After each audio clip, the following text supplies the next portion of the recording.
Welcome to African authors, characters, and themes in speculative fiction, black faces, voices, and actions in science fiction, horror, and fantasy. So we'd like to welcome you all, and we'd like to welcome our panelists with a hand.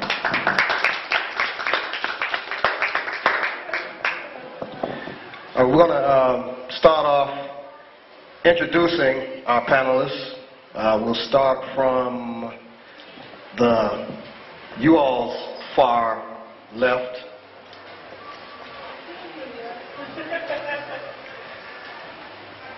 All right, first we have Dada Alum-Ra, or do you just prefer to be called Dada Ra? Okay, Dada Ra. She's a renowned poet, photographer, and playwright who has been writing and performing professionally for 3 decades. She's the author of the play Lives, founding executive director of the Creators Gift 137 Incorporated, a 501c3 nonprofit organization, and also the facilitator of Focus Peace Meditations, utilizing over 20 years of experience in gang violence prevention and conflict resolution as a specialist for the New York Board of Education. Let's give Dada Ra a hand, please. Next to her, we have Alicia McCullough. She began her career at 10 years of age when her grandmother gave her an old reconditioned typewriter. And when she got the typewriter, she felt like, when she touched it, she felt like she was a literary genius. Yeah, for those below 170, a typewriter is this thing where you used to press the buttons like that and it would make little letters on paper. All right. 30 years later, she writes for both young adults and adults in the genres of multicultural urban fantasy, futurism, paranormal, romance, and horror. She works as a media specialist, and that's also known as a school librarian, in a metro Atlanta school system.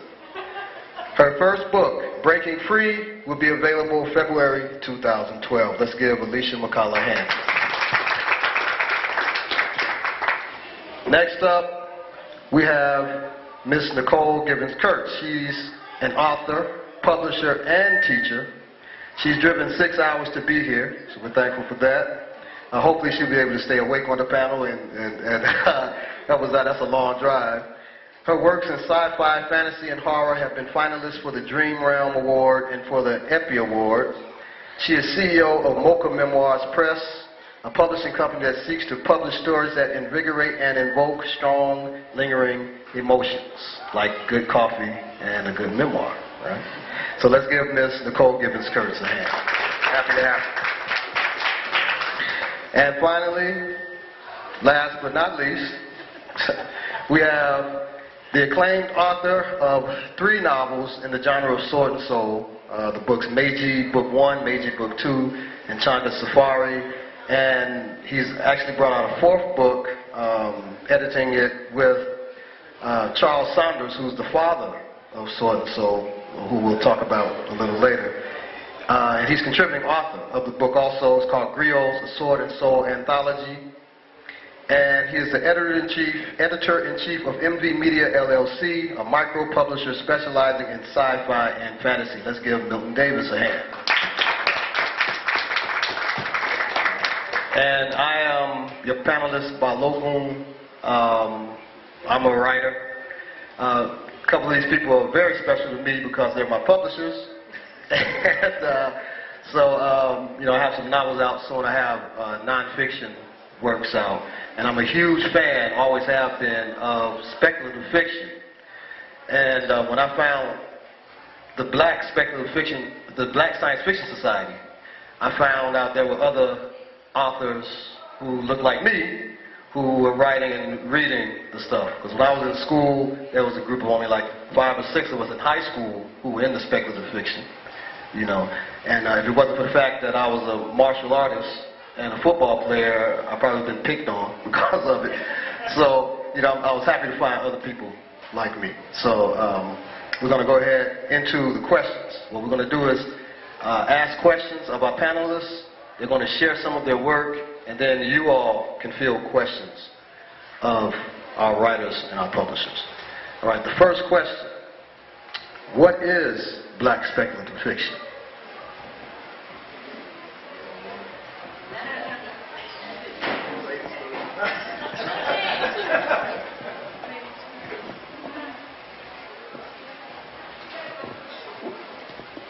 That's an interesting question, because to me, being black is who we are, but we're spirit first in these bodies having this experience, so we happen to be black.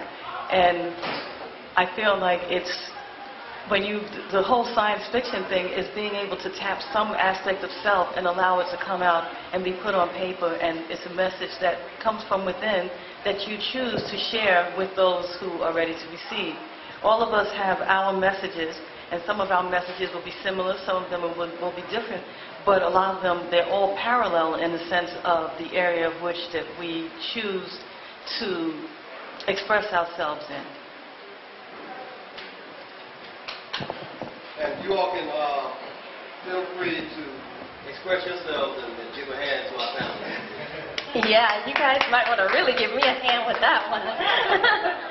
Speculative fiction, I think speculative fiction in and of itself ranges from all the way up from just something that's a little different, all the way up to something that's legitimately science fiction, could be fantasy, urban fantasy, and I think the black part or the African part comes in when you deal with issues that directly affects African Americans or people in the African diaspora.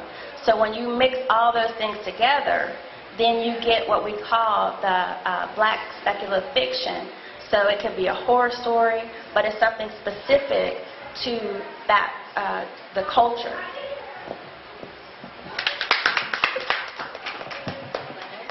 Yeah, immensely. To piggyback on what Alicia said, for me, I think black speculative fiction is characters and situations that I can identify with as an African American. I remember when I saw Star Wars as a kid, and I was really freaked out. There was no one in it that looked like me. Well, they had to add him for the second movie. So I was really disappointed that no one else looked like me. And then I had to search for it, and I had to hunt for it. And surely I couldn't be the only one, because my father and I spent a lot of time watching science fiction and speculative movies. So I couldn't be the only person of color who enjoyed this. But nothing that I was reading or finding reflected that. My experience is things that I can identify with. So as a publisher, that's what I seek to do, publish stories where those characters are people that I can identify with. And those situations might be as different as something speculative, all the way up to science fiction. Agreed with what Alicia said. But for me, African American speculative fiction is that. It's characters, situations that not only connect to us as human beings, but reflect African Americans or Africans' experiences in the future, in a futuristic setting or in a speculative setting.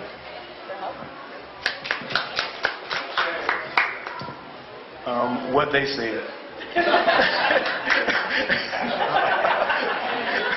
No, basically, I think the ladies covered it well. From my standpoint, I think our experiences are similar. That we all were into science fiction and fantasy, and didn't see ourselves represented. Me personally, I came at it basically from the fantasy section. From reading old Conan books, and I would read Conan, and I was like, okay, Conan is great, but every time I see black people, they're wild and savage unless they got a white person leading them, and then they can get something done. And I was like, this is not the history that I know. So that kind of led me to Sword and Soul. But as far as black speculative fiction, I think it goes as simple as just having black main characters in what you could call conventional science fiction settings, like saying Star Wars. But then, and it goes as deep as having situations where the story would not exist unless it came from an African American or African perspective. So it kind of runs the range. The term speculative fiction is a new term, and to me, because it was developed to cover everything that was I guess, other than mainstream fiction, horror, paranormal, science fiction, fantasy, and everything like that. And what I think what all of us do is basically try to represent ourselves on every level of what speculative fiction would be, from just having a character who happens to be black or having a character that has to be black. So that's basically what it is to me.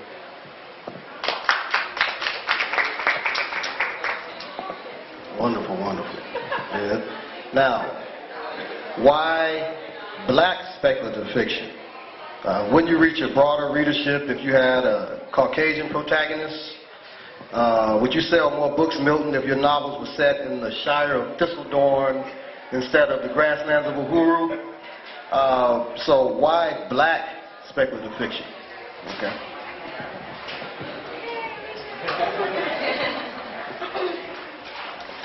I have several friends who are authors, and they are African American, but they do not write characters of color. They have opted to start off with white characters because they believe that that is definitely more marketable. For me, though, I disagree. Now, I'm a school librarian, and so I work in a school that's multicultural. So in my stories, I have a wide range of characters, but my protagonists tend to be African American protagonists. And I believe that for me, as working in high school and I've worked in colleges, there is a dire need for our children to see characters of color that look like them. I don't know if some of the parents out there have seen Percy Jackson or they read Rick Riordan's books. I've had several young men say, "Oh, Miss McCullough, I really, really want to find something like this, but that has the character for me." So there's something out there for authors that we need to serve that population. If we don't, we're doing a disservice.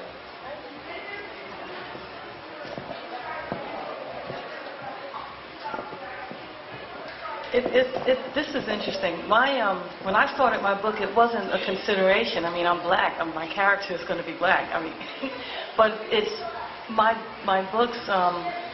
My book is a mystical slice of life.